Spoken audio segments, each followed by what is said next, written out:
Okay.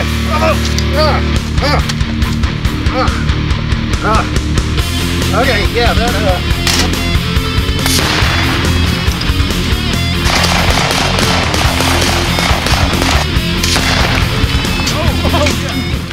All right, so there's a news story down out of Florida about this cop named Sergeant Ron King. This cop went down to the shooting range to meet up with some of his buddies on the police force, and he brought down some targets of a guy in a hoodie like this. And it was one of those cartoon type targets. It wasn't an actual picture, but it had the person in the hoodie, no face. But the thing that was interesting about this target is it was holding a bag of candy and a can of some type of drink on the target.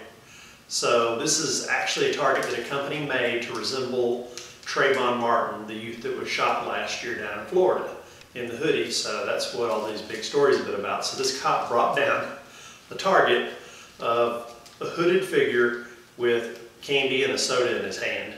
And of course the other cops didn't want to use them and shoot at him and stuff. But I read this story and I was like, wow, that story is like, wow, I can't believe somebody was that dumb who was a cop.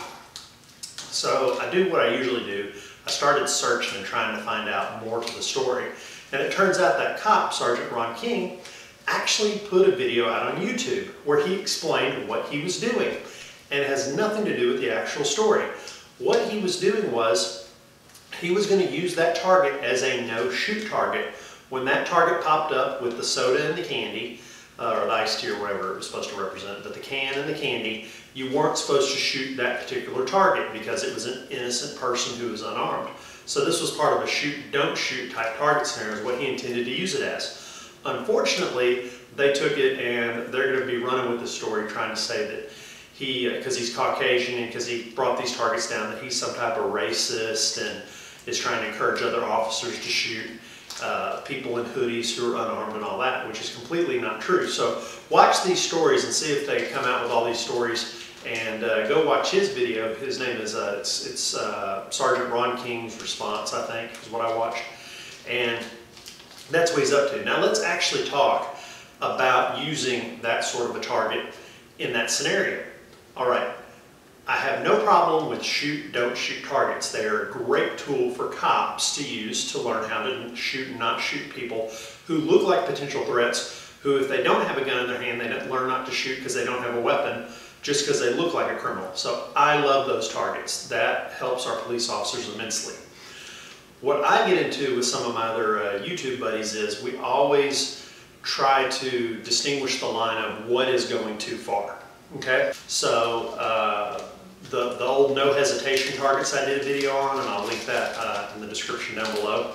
The no hesitation target was targets of individual people in their houses, a pregnant woman, a child in a park, a woman in a park with her daughter holding a gun, an old lady in her house holding a gun, an old guy on his farm with a double-barrel shotgun.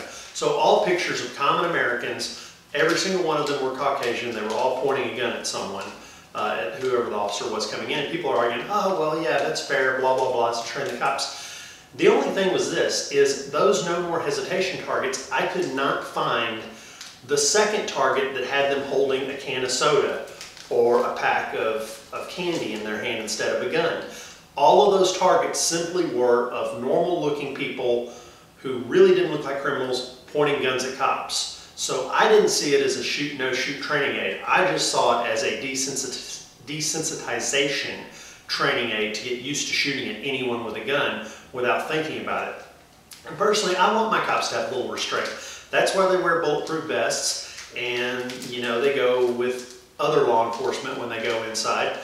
You know, that's part of the risk of their job. I would rather them get hit in the vest than shoot an innocent person by mistake because they had the wrong address or wrong house. So anyway, that's my take on it. Everyone has their own take on it. So what type of targets are stepping over the line? I think the no hesitation targets step over the line. I think making a target that is about a person who was killed, meaning he's holding the candy and the soda of the killed person from a year ago, I think that is an extremely poor taste and should not have been done. And anyone should have the common sense not to have chosen that target and brought it in. The company that made the target was probably just selling them because they didn't care what type of target they sold. They just wanted to make a quick buck on the fame of it all. Again, I'm saying that Mr. King showed poor judgment. He should have thought it out to a deeper level. I think what he was trying to do was a good thing, to try to train people not to shoot someone holding soda and candy and hoodies. But again, no good deed goes unpunished, as they say. He's probably going to get hung out to dry and be ripped apart by the media. So I wanted to make a video because I'm defending him, but I'm saying he did make a poor decision. It's just like in the actual Trayvon case. The guy who shot Trayvon was being beaten to death by Trayvon, but it was kind of his fault because he shouldn't have been following that guy through a neighborhood in a rainstorm, because if somebody follows me through a neighborhood in a rainstorm, I'm probably going to jump on them and beat the crud out of them too, not knowing that, you know, because they're not wearing a uniform and a badge, that there's some type of neighborhood watch captain who's coming to interrogate me as to what I'm doing. So again, another situation where both parties were at fault, using poor judgment, and it led to an unfortunate thing occurring. So again, try to use good judgment when you're taking targets to the range. Do not take targets that resemble actual people. No politicians, no famous people you dislike, none of that. That is wrong, and usually it's illegal if it's a politician. Pick the targets that are made by companies, that are sold at your local ranges, that are sold at your local sporting goods stores, and you should be okay with that. Now, your own particular range may have rules, and they may say no humanoid targets at all.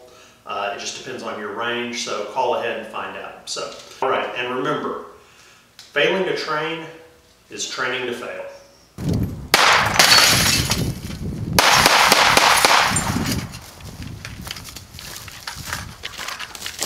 Meep, meep.